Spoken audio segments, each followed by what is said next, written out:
താമര വിത്തിന് മുള വന്നതായിട്ട് ഇന്നലെ പോസ്റ്റ് ചെയ്തിരുന്നല്ലോ. അപ്പോൾ ഇന്ന് നോക്കുമ്പോൾ അതാ മുള അങ്ങ് വളർന്നു വരുന്നുണ്ട്. നല്ല രസമുണ്ട് കാണാൻ.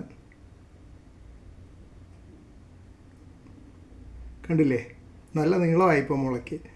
അപ്പോൾ ഉത്സാഹമായി. കുറേ കൂടെ താമര വിത്ത് ഇവിടെ ഇരിപ്പുണ്ട്. അപ്പോൾ അതിന് കുറച്ചെണ്ണം എടുത്തു. ഇതാ കണ്ടില്ലേ, കളർ കോഡഡ് ആണ്. എനിക്കറിഞ്ഞൂടെ ഏത് കളറാണ് അത് വരിക എന്നുള്ളത്. അപ്പോൾ 3 കളറുള്ള വിത്തുകൾ ഞാൻ എടുത്തു.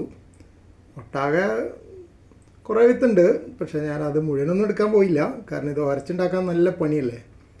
ഇനി ഉരച്ചിട്ട് കഴിഞ്ഞ ദിവസം ചെയ്തത് എങ്ങനെയാണെന്ന് വെച്ചാൽ, ഉരച്ചിട്ട് ഇതിൻ്റെ കളറ് ഏകദേശം അപ്പോൾ ഈ കോട്ടിങ് പോയി, കളർ കോട്ടിങ് പോയി. ഞാൻ വല്ലാണ്ടൊന്നും ഉരച്ചില്ല, ആ കളറ് പോകുന്ന വരെ ഉരച്ചു. എന്നിട്ടാണ് വെള്ളത്തിലിട്ടത്.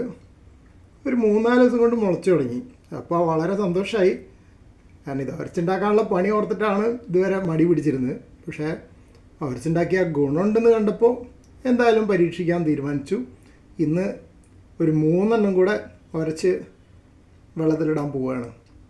ബാക്കി അപ്ഡേറ്റ് പിന്നെ പോസ്റ്റ് ചെയ്യാം.